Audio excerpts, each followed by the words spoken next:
অন্ন গাভৰুৰ ছোৱালীৰ হাতে নাখাব। অন্ন এটা সময়লৈকে, এটা সময়ৰ পাছত অন্ন বেলেগৰ হাতে নাখাব। যিকোনো মানুহৰ নোৱাৰিলে বনাই খাব। কেলে? অন্নই মন, অন্নই আমাৰ জীৱন। অন্ন যেনেকুৱা মন তেনেকুৱা। এতিয়া বৰ্তমান শাহু বোৱাৰীৰ চিৰিয়েল চাই চাই অন্ন বনাইছে। অৰ্থাৎ কেনেকুৱা দৃশ্যবোৰ চাই চাই আধাতে কাটি দিয়ে, যে এনেকুৱা এটা বিষটো ঢালিম বুলি এনেকে লোৱাৰ পিছত কাট কৰি দিলে অহাবাৰ দেখুৱাব মনটো আপোনাৰ লৈ গ'ল, আৰু সেই মানসিকতাৰে আপুনি অন্ন বনাই আছে। মনটোৱে কৈ আছে বিষটো দিবই তাইক, তাইক আজি চাব লাগিব, আজি চাব লাগিব। অন্ন বনাই থাকোঁতে বিষৰ চিন্তা, অন্ন বনাই থাকোঁতে মোবাইলৰ ফেচবুক টিপি আছে, আৰু সেই দৃশ্যবোৰ আপুনি অন্ন বনাওঁতে চাইছে। তাৰ পাছত সেই অন্ন প্ৰয়োজন হ'ব নে নহ'ব? সাংখ্য যোগ। সাংখ্য যোগ মানে কি? নিয়মমতে বহি লৈ আহিব লাগে আৰু বহীত লিখিব লাগে কথাবোৰ। কেলে? তেতিয়া বহুত কামত আহে। সাংখ্য যোগ মানে নিজক জনা, নিজক বুজা, নিজক চিনা। নিজক জনা, নিজক বুজা, নিজক চিনা, এইটো সাংখ্য দৰ্শন বা সাংখ্য যোগ। এতিয়া আপোনাক যদি কোনোবাই সোধে আপুনি নিজক জানেনে বাৰু? আপোনাক যদি কোনোবাই প্ৰশ্ন কৰে যে আপুনি নিজক জানেনে বাৰু? মই জানো, নামটো কৈ দিব। আপুনি ক'ব মই জানো, মই কোন? নামটো কৈ দিব। মই জানো লোহিত শৰ্মা। আপোনাৰ ঘৰ? মই জানো। আপোনাৰ দেউতা? মই জানো। তেতিয়া জ্ঞানীজনে প্ৰশ্ন এটা কৰিব, এইবোৰ তোমাৰ দেহৰ কথা মোক নালাগে, এইবোৰ চব দেহৰ কথাহে কৈ আছা। এই খাচাটোৰ নামটো হ'ল তোমাৰ খাচাটোৰ, শৰীৰটোৰহে নাম। মই শৰীৰৰ কথা সোধা নাই, তোমাৰ কথা সুধিছো। এই আপোনাৰ মোৰ গোটেই সংসাৰৰ সমস্যাবোৰ হ'ল শৰীৰৰ আৰু মনৰ। আপোনাৰ মোৰ যিমান দুখ, কাজিয়া পেচাল জগৰা যিমান আছে, এইবোৰ শৰীৰৰ। আপোনাক কোনোবাই গালি পাৰিছে, আপোনাক যে কোনোবাই গালি পাৰে, আপোনাৰ গাত কেলে লাগিছে? আপুনি শৰীৰত লগ লাগি আছে, শৰীৰক গালি পাৰিছে বুলি ভাবি ললে আপুনি, এইকাৰণে খং উঠিছে। আপোনাক কোনোবাই নিন্দা কৰিছে, আপোনাক নিন্দা কৰিছে মানে শৰীৰকহে নিন্দা কৰিছে। এইটো বহুত ক'লা মানুহ দেই, বহুত লেতেৰা মানুহ। শৰীৰটোহে কৈছে, আপোনাৰ কেলে খং উঠিলে? এটা হ'ল জ্ঞান, এটা হ'ল অজ্ঞান। এইখিনি কথা বুজিব লাগিব। কোটি টকাৰ কথা এইটো, এইটো ধেমালি কৰা কথা নহয়। এই কথাখিনি নুবুজে য'ত তাত আচল ব্যাখ্যাকাৰ নাহিব। যিজনে গীতাৰ ব্যাখ্যা কৰিবলৈ আহিব এই কথাখিনি নুবুজিলে নাহিব। বাহিৰা কাহিনীবোৰ কোৱা, ফুচুৰি কথা কোৱাবোৰ সেইটো বেলেগ বস্তু। এইটো হ'ল তত্ত্ব। আপোনাৰ প্ৰশ্নটো হ'ল আপুনি কোন? নিজে কেতিয়াবা কৰিছে জানো আপুনি কোন? নিজে যিদিনা আপুনি নিজক প্ৰশ্ন কৰিব, সেইদিনাহে সঠিক আপোনাৰ অনুসন্ধান হ'ব, উত্তৰ ল'ব। এই হাতখন কাৰ? হাতখন মোৰ? হাতখন মই নেকি? নহয়। এই মূৰটো কাৰ? নিজে নিজে। এই মূৰটো কাৰ? নিজে নিজে কৈ যাওক, মূৰটো মোৰ। এই শৰীৰটো কাৰ? শৰীৰটো মোৰ। তেজ কাৰ? মোৰ। বল কাৰ? মোৰ। কলিজাটো কাৰ? মোৰ। আত্মাটো কাৰ? চব মোৰ, চব মোৰ। এতিয়া মই কোন? কোটি কোটি জন্ম সংসাৰলৈ আমি আহিছো আৰু গৈছো, আহিছো আৰু গৈছো। আহিল কানা গ'ল কানা, তাৰ পাছত কি জানা? কিন্তু নিজক চিনাটোহে আচল তত্ত্ব। যিদিনা নিজক চিনি পাম আমি, সেইদিনা নিজক ভাল পাম, নিজক শ্ৰদ্ধা কৰিম, নিজক ভক্তি কৰিম। এতিয়া আমি সম্পৰ্ক হৈছে দেহত, দেহত শ্ৰদ্ধা কৰোঁ, দেহক পূজা কৰোঁ, দেহত ভক্তি কৰোঁ। দেহটোত কি আছে? এটা বিস্তাৰ টেংকি আছে, এটা মূত্ৰৰ টেংকি আছে। আমি যিমানবোৰ বস্তু খাই দিওঁ খোৱাৰ পাছতে 20টা হৈ যায়, খোৱাৰ 1 মিনিট পাছত 20টা হৈ যায়। আমি কিবা এটা বস্তু খাই দিওঁ, ভিতৰত ইমান মান গ'ল, বমি হৈ যায়, এইখিনি আকৌ খাব পাৰিব জানো আপুনি? গতিকে আমাক বুজাইছে যে এই গোটেই শৰীৰটো আৰু জীৱন আত্মাটো এই দুটা বেলেগ। সেইকাৰণে ভগৱত গীতাত অৰ্জুনক ভগৱান কৃষ্ণই গালি পাৰিছে, ক্লৈবং মাস্মাহ গামাহ পাৰ্থ, ক্লৈবং মাস্মাহ গামাহ পাৰ্থ নৈত্যুতচ্যু প্ৰপুদ্যন্তে শূদ্ৰ হৃদয়ম দুৰ্বল্যম ত্যক্ততিষ্ঠ পৰন্তপ। কাপুৰুষ আৰু ভীৰুতাৰ নিচিনা কেলে কান্দি ফুৰিছা? এই যে সংসাৰৰ কাৰণে কান্দিছা, এই সংসাৰৰ কাৰণে জীৱনটো নষ্ট কৰিছা, কোটি কোটি লক্ষ জনী পুণ্যৰ ফলতে মানৱ জীৱন পাইছে, এবাৰে পায়, তাৰ পাছত দ্বিতীয়বাৰ পাবা না নাপাবা তাৰ ঠিকনা নাই। এই সম্পূৰ্ণ মানৱ জীৱন পোৱাৰ পাছত ঈশ্বৰক নাপালে যে জীৱন নষ্ট হৈ যাব, ব্যৰ্থ হৈ যাব, এই কথাটোত গুৰুত্ব নিদি কেইটামান টকাৰ কাৰণে কান্দিছা, কেইটামান খোৱা লোৱা বস্তুৰ কাৰণে কান্দিছা, এখন কাপোৰৰ কাৰণে কান্দিছা, এখন মটৰচাইকেলৰ কাৰণে কাজিয়া লাগিছা। কেলে জীৱনৰ কাৰণে কাজিয়া নলগা? কেলে জীৱনটোৰ কাৰণে কষ্ট নকৰা? কেলে জীৱনটোৰ সাধনা নকৰা? কেলে? এই কথাটোকে কৈছে, গালি পাৰিছে অৰ্জুনক। আকৌ অৰ্জুনক কৈছে, অৰ্জুন তুমি কোন? এতিয়া ভগৱান কৃষ্ণই কৈছে, অৰ্জুন তুমি হলা আত্মা। এবাৰ এই কথাটো অনুভৱ কৰক, জন্ম মৃত্যুৰ পৰা আপুনি পৰিত্ৰাণ পাব, দুখ নাথাকিব, সুখে সুখ হ'ব। অৰ্থাৎ তুমি হলা আত্মা। ন জায়তে ম্ৰিয়তে বা কদাচিৎ নায়ম ভূতা ভবিতা বা না ভূয়ঃ আজ নিত্য শাশ্বত পুৰাণয়ম ন হন্যতে হন্য মানে শৰীৰে না। আত্মাৰ জন্ম নাই, আত্মাৰ মৃত্যু নাই, আত্মা সনাতন, আত্মা শাশ্বত। তোমাৰ জন্ম নাই, তোমাৰ মৃত্যু নাই, তুমি সনাতন, তুমি শাশ্বত। মানে কি? মানে কি বাৰু? আমাৰ মোৰ জন্ম নাই, মোৰ জন্ম নাই, দেহৰ জন্ম আছে। আৰু দেহটো কি? জাতস্বহি ধ্ৰুৱ মৃত্যু, ধ্ৰুৱ জন্ম মৃতস্যা। যাৰ জন্ম আছে তাৰ মৃত্যু আছে। এতিয়া জন্মিলে মৰিব, এই দেহটোৰ জন্ম আছে, দেহটো মৰিব। আত্মাৰ জন্ম নাই, আত্মা নমৰে। এইটো এবাৰ ভাবকচোন, এইটো কিমান ডাঙৰ কথা। আমি আত্মাৰ জন্ম নাই, মইহে আত্মা। এতিয়া আত্মাই জন্ম মৃত্যুৰ মাজত ঘূৰি ফুৰিছো, কান্দি ফুৰিছো। আত্মাই মাছ মাংস খাই জানো? আকৌ মাছ মাংসৰ পাছতে আমি লাগি ফুৰিছো। আত্মাই এইবিলাক ভোগ কৰে জানো? বিষয়ৰ ভোগ নকৰে, আমিতো কান্দি ফুৰিছো। অৰ্থাৎ যি পুৰুষ মানুহজনীৰ দাগ হয়, মানুহজনীৰ কাৰণে কান্দে, নিজৰ কাৰণে কান্দে জানো? মানুহজনীৰ কাৰণে জেলত যায়, 2 নম্বৰী কৰে মানুহজনীৰ কাৰণে। মানুহজনী সোণৰ অলংকাৰ বিচাৰে, মানুহজনী টকা বিচাৰে, মানুহজনী গাড়ী বিচাৰে, আৰু মানুহজনীৰ পাছে পাছে যাওঁতে যাওঁতে মানুহটো জেলত যায়, জান নাযায়? এতিয়া আমাক এই কথাটোকে কৈছে, যি জীৱই দেহৰ লালসাত, যি জীৱই ইন্দ্ৰিয়ৰ ভোগৰ তাৰণাত বেয়া বেয়া কামবোৰ কৰিব, আৰু সেই জীৱ নৰকলে যাব। এই কথাটোকে আমাক বুজাইছে। এই কথাটো বুজিব লাগিব। যেতিয়া মই বুজি পাম মানুহজনী মই নহয়, মানুহজনী ক'লে মই কাম কৰিব নোৱাৰো। মানুহজনী কৈছে গাড়ী এখন লাগে, মই 2 নম্বৰী কৰিব নোৱাৰো। কেলে? মই জেলত যাম, মানুহজনী নাযায়। মই যদি বেয়া কাম কৰো, মই জেলত যাম, মোৰ কলংক আহিব। মানুহজনী শেষত গৈ ক'ব কি, তুমিহে কৰিছা, মইতো কৰা নাই। পুলিচ আহিলেও সেইটো কথাই ক'ব।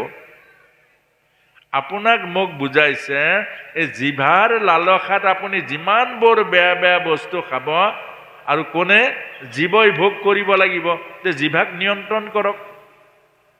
জিভাই যেতিয়া ক'ব যে এইটো ওচৰতে বেয়া বস্তু আছে খাওঁ, তেতিয়া জিভাই ক'ব চুপ, নোৱাৰিবি নোৱাৰিবি, ৰাম নাম ল, অভ্যাস কৰক, ৰাম ৰাম ৰাম ৰাম ৰাম ৰাম ৰাম।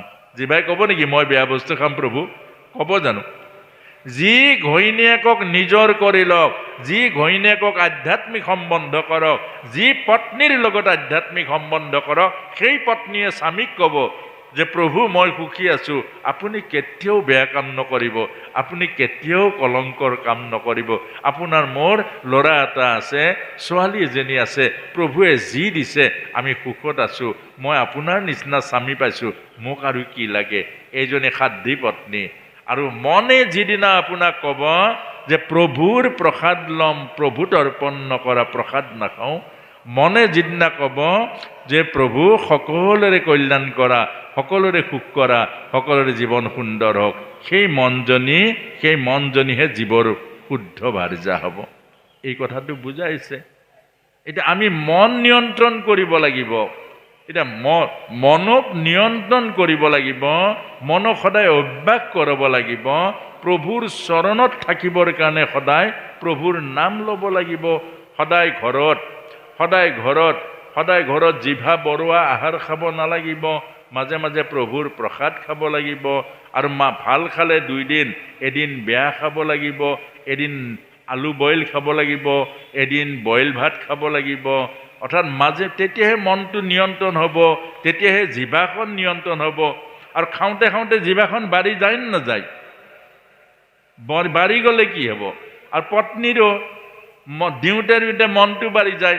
আজি ওলালে বোলে কালিও ক'লে মোৰ দিহানাম আছে, তেতিয়া স্বামীয়ে বুজাব লাগিব, চোৱা ঘৰখন আমাৰ সঁচা, ঘৰখন ল'ৰা ছোৱালীখিনি সঁচা, স্বামী সেৱাটো সঁচা, তুমি যদি গুচি যোৱা, অতিথি যদি ঘূৰি যায়, ল'ৰা ছোৱালী যদি বিপদগামী হৈ যায়, আমি কষ্ট পাব লাগিব।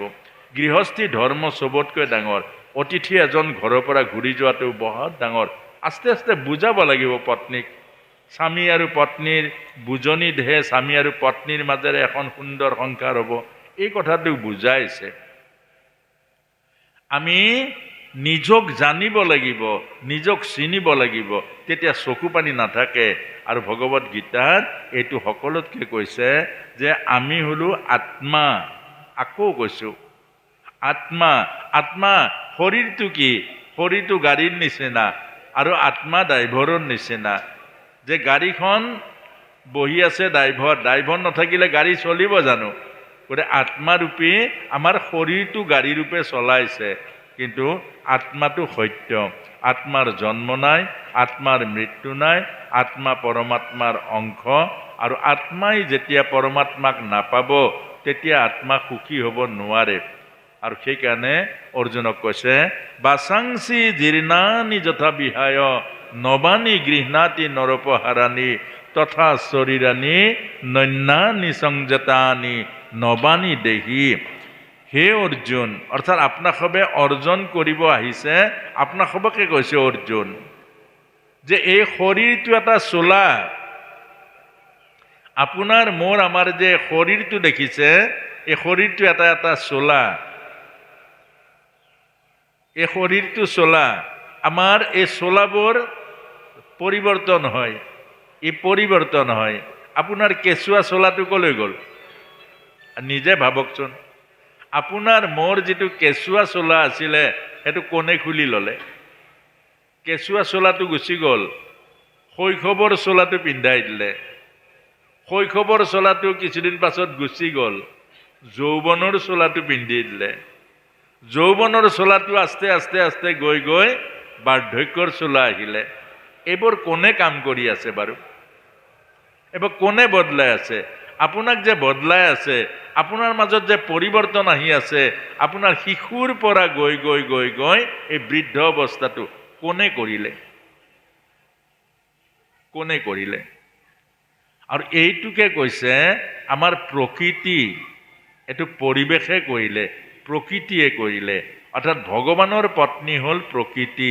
অৰ্থাৎ এটা হ'ল জৰা প্ৰকৃতি, এটা হ'ল পৰা প্ৰকৃতি।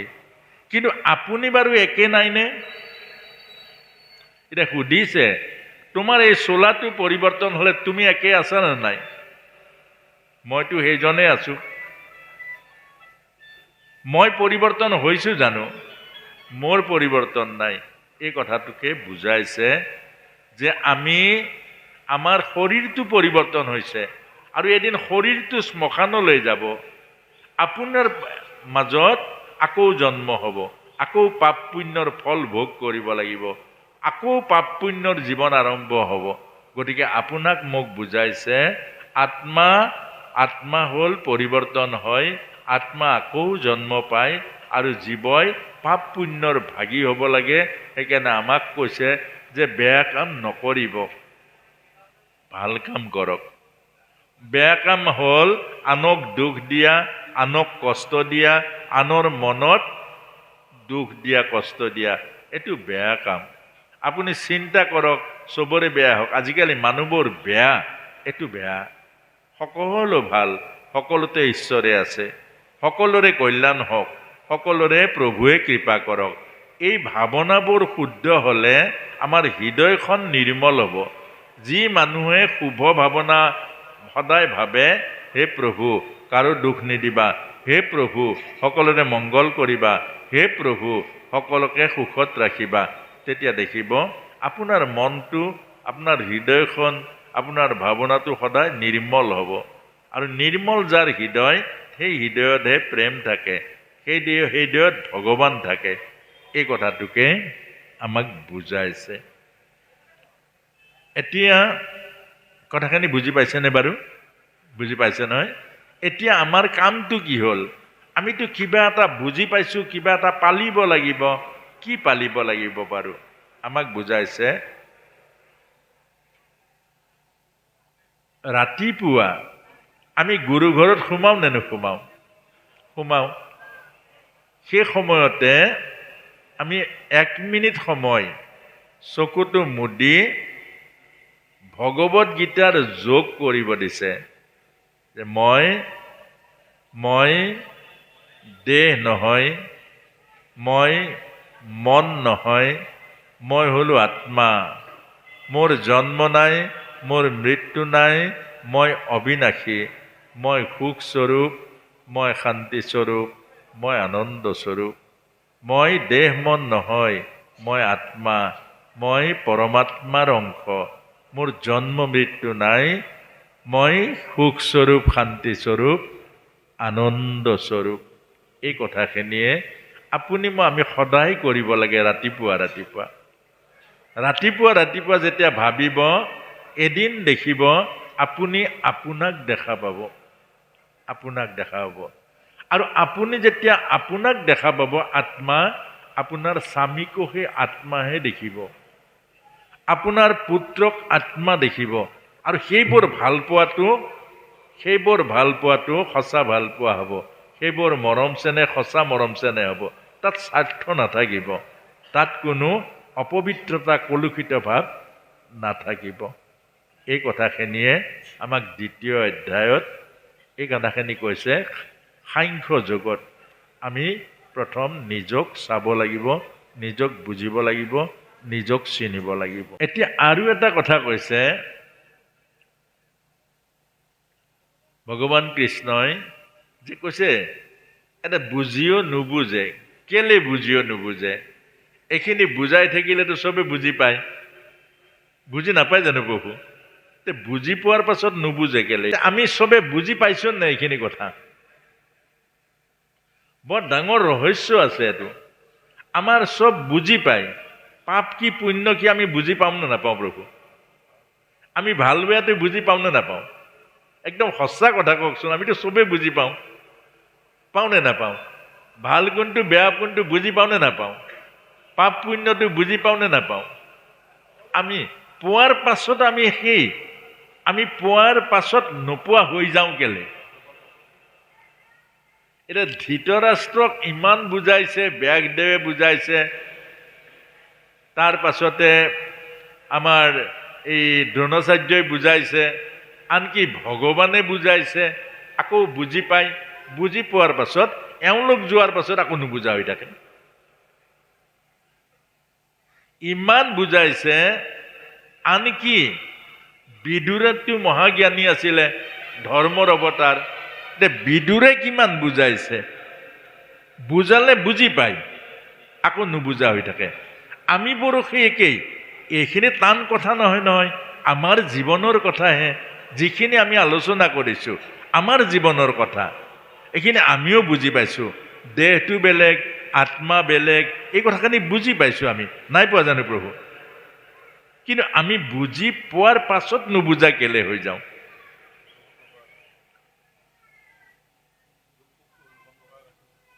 প্ৰভু, তাকে এই কথাটো কৈছো, আমি বুজাৰ পাছত নুবুজা হৈ যাওঁ কেলে? আমি চিগাৰেটৰ পেকেটটোত লিখা থাকে, চিগাৰেট খালে শৰীৰ নষ্ট হ'ব, কেঞ্চাৰ বেমাৰ পৰ্যন্ত হয়। Cigarette smoking is injurious for health লিখাই নাথাকে জানো? আকৌ কেলে খায়? পঢ়াৰ এইটো পঢ়ি লয়, তাৰপাছত খায়। যে মানুহগৰাকী মোৰ ঘৰখনৰ চালিকা শক্তি, এইগৰাকী মানুহগৰাকীকে মই কিমান ভাল পাই, কিমান টকা পইচা খৰচা কৰি, কিমান ভগৱানৰ সাক্ষী কৰি হোম পুৰি আনিলোঁ ঘৰলৈ। এতিয়া সেই মানুহজনীক যদি মই মনটো বেয়া কৰি দিওঁ, মানুহজনীৰ লগত মোৰ যদি শত্ৰুতা হৈ যায়, তেতিয়া মানুহজনীৰ লগত মোৰ জীৱনটো নষ্ট নহ'ব জানো? এতিয়া এইটো নজনা কোন আছে বাৰু? কিন্তু আমি আকৌ সেইটোকে কৰোঁ। এতিয়া ভগৱত গীতাত এই আৰু উত্তৰটো দিছে যে মানুহ যেতিয়া ঈশ্বৰৰ চৰণৰ পৰা আঁতৰি যায়, আত্মাৰ পৰা মানুহ যেতিয়া দেহত সোমাই পৰে, তেতিয়া মানুহ আত্মাক দেহে অবিদ্যাৰূপী অজ্ঞানতাই মোহিত কৰে, মোহাচন্ন কৰে। এতিয়া আমাক বুজাইছে, এইখিনি কথা খুব দৰকাৰী কথা। আকৌ আমি অবিদ্যাৰূপী দেহটোৰ মায়াত সোমাই পৰা কাৰণে এই মায়াই আপোনাক মোক বন্দী কৰি লয়। কেনেকে চাবচোন, আমি চব কাম কথা বুজো, মনটোৱে নুবুজে। মনটোৱে নতুন কথা এটা উলিয়াই দিয়ে। মনটোৱে এনেকে কব, এজনে কৈছেহে, কোনেনো পাৰিব। লগে লগে আপোনাৰ এইটোত চাইড হৈ যাব নাযাব। আকৌ কব, আমি সংসাৰী মানুহে, আমি এইবিলাক ক'ত পালন কৰিব পাৰিম। নিগেটিভ চিন্তাটো অহাৰ লগে লগে এইটো গুচি গ'ল। ধৰিব পাৰিছেনে? নিগেটিভটো, নাকাৰাত্মকটো। ৰত্নাকৰক বহুতে বুজাওতে বাপেকে বুজাওতে কিমানে বুজাইছে। ৰত্নাকৰ ডকাইত আছিলে, মানুহ মাৰে, ঋষি মুনি পৰ্যন্ত মাৰে, মাৰি বস্তু কাঢ়ি আনে। কোনে ভাল বুলি কবনে প্ৰভু? না বাপেকে ভাল বুলি কব, নে মাকে ভাল বুলি কব? চবে বেয়া বুলি কব। চবে বুজাই আছে, হ'ব পাই এই কামটো বেয়া, কিন্তু বুজিলে জানো? কিন্তু এদিন বুজিলে। ৰত্নাকৰে যেতিয়া ব্ৰহ্মা নাৰদক পালে, যেতিয়া কলে যে তুমি যে এইবোৰ কৰি আছা, পাপৰ ভাৰ কোনে লব? আৰু যেতিয়া কলে যাক পুহিছো সিয়ে লব, যা সুধিয়া মানে প্ৰেক্টিকেল কৰিয়া। লগে লগে ৰত্নাকৰ গ'ল আৰু চবৰ পৰা বিমুখ হ'ল, মাকৰ পৰা বিমুখ হ'ল। মাকে কলে, তোক মই জন্ম দিছো আৰু তই এই মোক বৃদ্ধ কালত খুৱাব লাগে, আকৌ তোৰ পাপৰ ভাগ মই কেলে ল'ম? বাপেকেও কলে, পত্নীও কলে, চবে যেতিয়া কলে, ঘূৰি আহি বুজি পালে। অৰ্থাৎ আমাক যে গীতা ভাগৱতে বুজাইছে, এদিন হলেও বুজিব লাগিব। আৰু যিদিনা বুজিব সিদিনা জীৱনৰ কামত আহিব। আৰু নুবুজালৈকে আমি সংসাৰ চক্ৰত ঘূৰি ফুৰিম আৰু। কিন্তু এদিন বুজিব লাগিব। এতিয়া কেতিয়া বুজে কব নোৱাৰে। আমি এতিয়া এই যে ঘূৰি ফুৰিছো, আমাকো কেতিয়াবা কয়, এইবোৰ যে কৰি আছে, হয় গীতা বদলিব, গীতা পুৰণা হৈ যাব, গীতা ফাটি যাব। কিন্তু মানুহ নবদলে। এই ভাগৱত শুনি শুনি মানুহ নবদলে নহয়, বদলিব। এইটো নবদলে নহয়। কেলে বদলিব? খালি কোন কেতিয়া বদলিব, কোন কেতিয়া পৰিৱৰ্তন হ'ব আপুনি দেখুৱাই দিব নোৱাৰে। কেলে নোৱাৰে? যে কোনোবাই পৰিৱৰ্তন কৰিব নোৱাৰে, নিজে পৰিৱৰ্তন হ'ব লাগিব। এতিয়া আমি যে আপোনাক জোৰ কৰি কৈ আছো কথাখিনি, আপুনি আচৰিলেহে পৰিৱৰ্তন হ'ব। কোনোবা এজনে গৈ বাহিৰৰ পৰা পৰিৱৰ্তন কৰিব কেতিয়াও নোৱাৰে। এতিয়া সেই কথাটোকে আমাক বুজাইছে। আৰু আমি অন্ন সকলোতকৈ ডাঙৰ কথা হ'ল অন্ন। যেনেকুৱা অন্ন তেনেকুৱা মন, যেনেকুৱা মন তেনেকুৱা কাৰ্য। এতিয়া যে আপোনালোকে চাব, আজিকালি সকলোতকৈ বেছি দূষিত হৈছে অন্নটো, হয় নহয় বাৰু? আগৰ দিনত পাকঘৰত চব সোমাব নোৱাৰিব, আইগৰাকী চচৰি যায়গে, নোৱাৰেগে, কেৰাহী দাঙিব নোৱাৰে। তাৰ পাছতো কোনোবাই যদি কয় যে তুমি এইটো ইমান কষ্ট কৰিছা, তোমাৰ বোৱাৰীজনীক নিদিয়া কেলে? তোমাৰ বোৱাৰী দুজনী আছে, এজনীকতো দিব পাৰা। তেতিয়া কয় নাইও বোপাই, তাই পঢ়া হোৱা নাই। পঢ়া কেলে হোৱা নাই? অৰ্থাৎ তাইৰ মনটো থিৰ হোৱা নাই, মনৰ চঞ্চলতা আছে। কিমান ডাঙৰ কথা। আগৰ মনত ৰাখিব, গাঁৱৰ ল'ৰা এটাৰ লগত গাঁৱৰ ছোৱালী এজনী নিঃসন্দেহে যাব পাৰে। পাৰেন নাই? পাৰেন নাই প্ৰভু? আজি 5 বছৰীয়া কন্যাজনী 60 বছৰীয়া মানুহজনৰ লগত থব পাৰিব নোৱাৰে? কওক। 5 বছৰীয়া কন্যাজনীক 60-70 বছৰীয়া মানুহৰ লগত থব নোৱাৰে। বাঘৰ লগত থব পাৰে, মানুহৰ লগত থব নোৱাৰে। আচ্ছা, কেলে বাৰু? এই মানুহজনৰ ভিতৰত কি আছে? কেলে নোৱাৰে বাৰু? এইটোকে বুজাইছে। এই মানুহজনৰ ভিতৰত কি আছে গম পালেনে? অন্নৰ বিকাৰ আছে। সেইকাৰণে কৈছে অন্ন গাভৰুৰ ছোৱালীৰ হাতে নাখাব। অন্ন এটা সময়ৰ পাছত অন্ন বেলেগৰ হাতে নাখাব। যিকোনো মানুহৰ নোৱাৰিলে বনাই খাব। কেলে? অন্নই মন, অন্নই আমাৰ জীৱন। অন্ন যেনেকুৱা মন তেনেকুৱা। এতিয়া বৰ্তমান শাহু বোৱাৰীৰ চিৰিয়েল চাই চাই অন্ন বনাইছে। অৰ্থাৎ কেনেকুৱা দৃশ্যবোৰ চাই চাই আধাতে কাটি দিয়ে, যে এনেকুৱা এটা বিষটো ঢালিম বুলি এনেকে লোৱাৰ পিছত কাট কৰি দিলে, অহাবাৰ দেখুৱাব মনটো আপোনাৰ লৈ গ'ল। আৰু সেই মানসিকতাৰে আপুনি অন্ন বনাই আছে।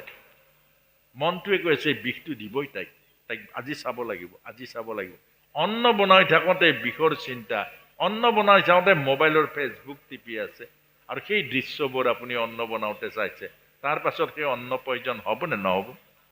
এই কথাটোৱে আমাক বুজাইছে যে অন্নই মানৱ জীৱনৰ সকলোতকৈ বিকাৰগ্ৰস্ততা কৰে। আৰু সেইকাৰণে অন্ন সদায় পবিত্ৰ হ'ব লাগে, অন্ন সদায় নিৰ্মল হৃদয়ৰ হ'ব লাগে। সেইকাৰণে অন্ন বনোৱাগৰাকীক স্বামীও মা ৰূপে চাব লাগে। স্বামীয়ে অন্ন যেতিয়া দিব মাতৃ ভাৱনাৰে চাব লাগে। এগৰাকী হ'ল লক্ষ্মী মা। আৰু সেই অন্ন তেনেকৈ অন্নপূৰ্ণ ভাৱনাৰে অন্ন বনাব লাগিব। আৰু সেই অন্নই জগতৰ কল্যাণ হ'ব, অৰ্থাৎ জীৱৰ মংগল হ'ব। এতিয়া সকলোতকৈ ডাঙৰ কথা এইটো। আৰু এতিয়া আপোনালোকে চাব, কি ভকত কি অভকত নাখালেহে বেয়া পায়, আপোনাক এফালৰ পৰা খুৱাই দিয়ে। কেলে খুৱাই ইমান জোৰ কৰি লগাই দিয়ে? আপুনি যদি কিবা কাৰণত নাখাওঁ বুলি কয়, তেতিয়া আপোনাক গৃহস্থটিও বেয়া পাব, লগৰ ভকতসকলেও বেয়া পাব। এইজনক নামাতিবা দেই, এইজনৰ বহুত নিয়ম, এইজনক নামাতিবা। বাকী ভকতসকলেও ক'ব। নিয়ম পলাজনকহে ভাল বুলি ক'ব লাগে, নিয়ম ৰখাজনহে ভাল বুলি ক'ব লাগে। এইটো হ'ল কলি যুগ। এতিয়া সকলোতকৈ ডাঙৰ দুৰ্ভাগ্য এইটো। গতিকে এইখিনিকে 2য় অধ্যায় সাংখ্য যোগত এইখিনি কথাকে কৈছে।